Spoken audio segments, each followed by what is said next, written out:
दोस्तों, एक 6 साल बच्चे का अपहरण हो जाता है। अपहरण करने वाले 3 लोग होते हैं।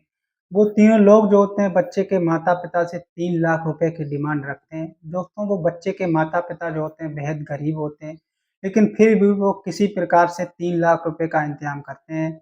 लेकिन दोस्तों, वो अपहरणकर्ता जो होते हैं उनका इरादा जो होता है कुछ और ही होता है। वो सोच रहे थे कि पैसे लेने के बाद भी उन बच्चे को नहीं छोड़ेंगे, उसको मार देंगे। तभी दोस्तों वो बच्चा जो होता है उन लोगों से कहने लगता है कि मुझे अपने घर जाना है, अपने माता-पिता से मिलना है। तभी उसे उनमें से एक बोलता है कि ठीक है, मैं जब तुमको मार दूँगा उसके बाद तुम अपने माता-पिता से ऊपर जाकर मिल लेना। तो दोस्तों आइए जानते हैं आखिर वो लोग उस बच्चे के साथ क्या करते हैं, क्या नहीं करते हैं। कहानी की पूरी सच्चाई जानने के लिए वीडियो के अंत तक बने रहें।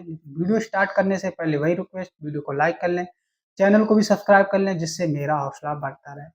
दोस्तों, ये कहानी है राजस्थान के एक दौसा जिले की। बात है 2023 की, जनवरी का महीना होता है। कुछ बच्चे जो होते हैं अपने घर के बाहर जो है खेल रहे थे, तभी दोस्तों उन बच्चों के पास एक युवक आता है।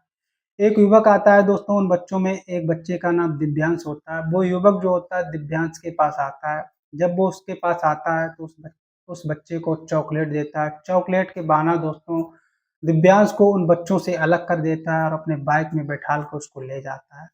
अब दोस्तों शाम का वक़्त हो रहा था, तभी दोस्तों 2 घंटा बीत जाता है। जब सभी बच्चे अपने-अपने घर चले जाते हैं, लेकिन दिव्यांश जो होता है, वो अपने घर नहीं जाता है दोस्तों, तो उसके माता-पिता जो होते हैं उसको ढूँढने लगते हैं। पहले तो वो यही सोच रहे थे कि 6 साल का बच्चा है, कहाँ जाएगा, यहीं कहीं घूम रहा होगा। जब वो इधर-उधर ढूँढ लेते हैं, तो बच्चा जो होता है नहीं मिलता है, रात हो जाती है, करीबन 9 बज जाते हैं। तो दिव्यांश की माता जो होती हैं, वो रोने लगती हैं। उन्हें समझ में नहीं आ रहा था उनका बच्चा कहाँ चला गया या कोई ले गया, क्या नहीं हो गया। लेकिन वो बच्चा जो होता है, एक युवक अपनी बाइक में बैठा के ले गया था। तभी दोस्तों धीरे-धीरे रात हो जाती है, करीबन 10 बज जाते हैं। तो उसकी माता जो है रो-रो के अपना बुरा हाल कर रही थी कि उसका बच्चा कहाँ है, कैसी हालत में होगा। तभी दोस्तों वो सोचते हैं कि सुबह होगी, थाने जाएँगे। जब थाने जाएँगे तो अपने बच्चे का लापता होने की रिपोर्ट लिखाएँगे, आखिर उसका बच्चा कहाँ है, कहाँ नहीं है। तभी दोस्तों रात होती है, करीबन 12 बज जाते हैं। 12 जब बजते हैं दोस्तों तो किडनैपर जो होता है उसके माता-पिता के पास फ़ोन करता है। अब कहने लगता है कि अगर अपने बच्चे की ज़िंदगी चाहिए, अगर तुम्हारा बच्चा ज़िंदा अगर तुम चाहती हो तो ऐसे-ऐसे 3 लाख रुपए लेकर ऐसे-ऐसे जगह पर आ जाओ। और होशियारी मत करना, पुलिस को इन्फॉर्म मत करना, नहीं तो तुम्हारा बच्चा जो है हमारे हमारे पास है और तुम्हारे बच्चे को हम मार देंगे। हमारे लिए 1 मिनट का काम है। अब दोस्तों उसके माता-पिता जो होते हैं गिड़गिड़ाने लगते हैं, उनकी भीख माँगने लगते हैं। कहने लगते हैं कि मेरे बच्चे को कुछ मत करना, मैं 3 लाख रुपए का इंतज़ाम कर लूँगा कैसे भी करके। अब दोस्तों जो किडनैपर होते हैं वो अगले शाम तक का समय देते हैं, कहते हैं ऐसे फलाने जगह पर ऐसे-ऐसे रुपए लेकर आ जाओ। और मैं तुम्हारे बच्चे को छोड़ दूँगा। लेकिन दोस्तों वो किडनैपर जो होते हैं, उनमें से एक का नाम जितेंद्र होता है, जिसकी उम्र करीबन 40 साल होती है, एक का नाम विजय होता है, एक का नाम मनीष होता है। दोस्तों उन तीनों में से जो उस्ताद होता है वो जितेंद्र होता है और दोस्तों वो उनके चेले होते हैं। जितेंद्र जो होता है उस बच्चे को लेकर 140 किलोमीटर दूर अपने घर ले जाता है। दोस्तों जब वो घर ले जाता है उसकी एक वहाँ पर पत्नी होती है जिसका नाम शीला होता है। शीला जो होती है वो भी बदमाश टाइप की होती है, वो भी चोरी वगैरह करती थी और कई वो भी मर्डर कर चुकी थी। अब दोस्तों क्या होता है इधर दोस्तों सुबह होती है, सुबह जब होती है तो बच्चे के जो माता-पिता होते हैं वो 3 लाख रुपए की व्यवस्था इधर-उधर करने लगते हैं। वो क्या करते हैं, उसके बाद दोस्तों वो अपने घर में ज्वेलरी वगैरह होती है, वो ज्वेलरी लेते हैं। एक सुनार की दुकान पर जाते हैं। जब वो सुनार की दुकान पर जाते हैं दोस्तों, जब सुनार उस ज्वेलरी को देखता है, तो वो ज्वेलरी की कीमत करीबन 1 से डेढ़ लाख रुपए हो रही थी। पूरी रकम जो है नहीं हो रही थी। तभी दोस्तों वो उसकी जो माँ होती है दोस्तों सुनार से अकेले में बात करती है, अकेले बुलाती है और दोस्तों उसके पैर पकड़ लेती है। जो सुनार जो होता है उसका नाम अरविंद होता है। अरविंद के पैर पकड़ लेती है, उसके सामने हाथ जोड़ लेती है, कहती है, "मुझे ऐसे-ऐसे 3 लाख रुपए की ज़रूरत है, ऐसे-ऐसे बहुत ही ज़्यादा अर्जेंट है, ऐसे-ऐसे मेरा बच्चा जो है खो गया है, किसी ने किडनैप कर लिया है। तो तुम मुझे 3 लाख रुपए दे दो और मेरे पास एक खेत है, मैं उस खेत को बेच दूँगी, उसके बाद तुम्हारे रुपए जो है चुका दूँगी।" अब दोस्तों अरविंद जो होता है उसकी उसके ऊपर दया आ जाती है, जब दया आती है तो वो 3 लाख रुपए उसको दे देता है और अपनी डायरी पर लिख लेता है, उसका साइन करा लेता है। और दोस्तों वहाँ पर दोस्तों उसके बाद दोस्तों वो तीनों 3 लाख रुपए लेकर अपने घर आते हैं, किडनैपर को फ़ोन करते हैं, कहते हैं कि मैंने 3 लाख रुपए की व्यवस्था कर ली, बताओ कहाँ पर आना है? तो जितेंद्र जो होता है वो पूरी लोकेशन बताता है कि ऐसे-ऐसे यहाँ पर आ जाओ और 3 लाख रुपए मुझे दे दो, अपना बच्चा ले जाना। तभी दोस्तों वो उसके माता-पिता जो होते हैं 3 लाख रुपए झोले में रखते हैं। झोले में रखने के बाद वो दोस्तों एक गाड़ी बुक करते हैं, किसी को कुछ नहीं बताते हैं। उस दोस्तों जहाँ पर उसने बताया था वहाँ पर पहुँच जाते हैं।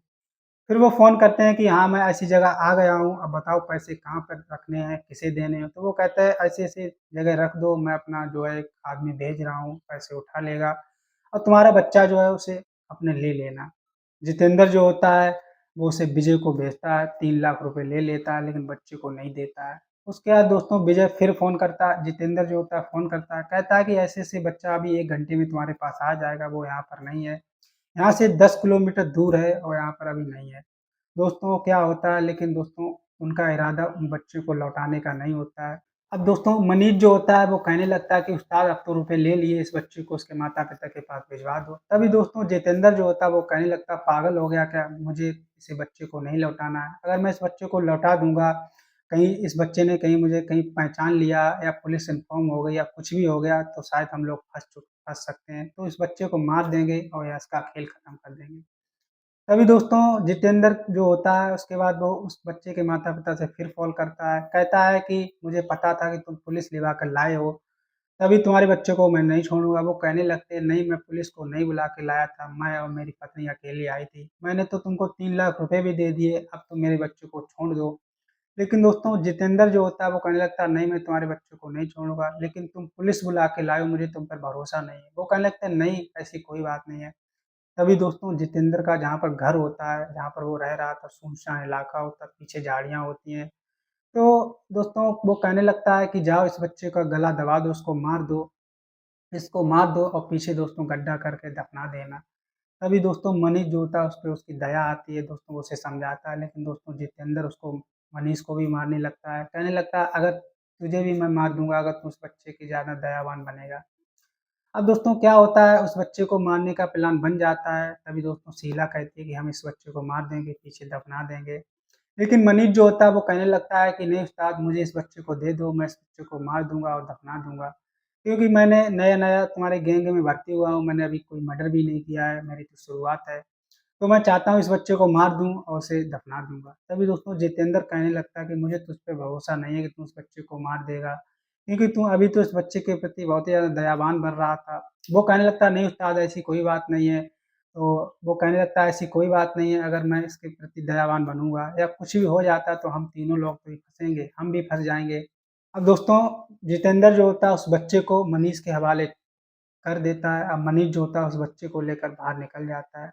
पीछे झाड़ियाँ होती हैं, कुछ गहरा गड्ढा खोदता है, लेकिन दोस्तों मनीष जो होता है उस बच्चे को मारता नहीं है। वो रोने लगता है उसके अब वो रोने लगता है, उसे समझ में नहीं आ रहा इस बच्चे को कैसे बचाया जाए। तभी दोस्तों वो पुलिस को फ़ोन कर देता है, पूरी स्थिति बता देता है कि ऐसे-ऐसे बच्चे को किडनैप किया गया और पूरी उसपे उसके माता-पिता से पैसे भी ले लिए गए हैं, लेकिन अब बच्चे को छोड़ा नहीं जा रहा है, बच्चे को मारने की पूरा प्लान बनाया गया। अब दोस्तों पुलिस जो होता है मौके पर वहाँ पर पहुँचती है, जब पुलिस पहुँचती है तो मनीष को पकड़ लेती है। लेकिन मनीष तो वहाँ पर उस बच्चे को लेकर अकेले गया था। अब दोस्तों और जो उसके संगी साथी और वो महिला जो होती है वो भी घर होते हैं। तभी दोस्तों पुलिस जो होती है कहती है उन लोगों को भी बुलाओ, कैसे भी बुलाओ उन लोगों को भी पकड़ना है। तभी दोस्तों मनीष जो होता है उसके पास कॉल करता है, कहता है उस्ताद ऐसी-ऐसी बात है, मैं बच्चे को नहीं मार पा रहा हूँ। मुझ में इतनी हिम्मत नहीं है कि मैं बच्चे को मार दूँ, तुम आओ और उस बच्चे को मारो, अपने हाथ से मार के इसे इसमें दफना दो। तो जितेंद्र जो होता है वो कहने लगता है कि तू उसे मार नहीं पा रहा था, अभी रुक उस बच्चे के साथ-साथ तुझे भी मार के वहीं पर दफना दूँगा। अब दोस्तों जितेंद्र और विजय और शीला वहीं पर आती है, दोस्तों पुलिस खड़ी होती है, तभी दोस्तों पुलिस जो होती है जितेंद्र के पैर में गोली मार देती है। चारों गिद्दी से पुलिस उन तीनों को घेर लेती है और पकड़ लेती है। अब दोस्तों जब पकड़ती है तो तीनों को लेकर और वो मनीष को लेकर उस बच्चे को लेकर थाने ले जाती है। थाने जाती है उस बच्चे को दोस्तों उसके माता-पिता के हवाले कर दिया जाता है। और बच्चा जो होता है अपने माता-पिता के पास चला जाता है। लेकिन दोस्तों ये जो तीनों जो होते हैं उन पे बहुत ज़्यादा मार-पिटाई होती है, पूछताछ होती है कि तुमने ऐसा काम क्यों किया?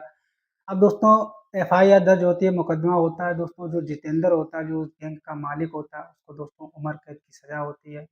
और जो विजय होता है और दोस्तों एक उसकी जो पत्नी होती है, शीला जो होती है उसको दोस्तों 20-20 साल की सज़ा होती है। लेकिन दोस्तों जो मनीष होता है, जिसने गुनाह तो किया था लेकिन बाद में उस बच्चे को बचा लिया था दोस्तों, लेकिन दोस्तों वो भी कानून के नज़र में वो भी गुनहगार होता है तो उसको दोस्तों 5 साल की सज़ा हो जाती है। तो दोस्तों ये थी कहानी, कैसी लगी कमेंट बॉक्स में ज़रूर बताएँ।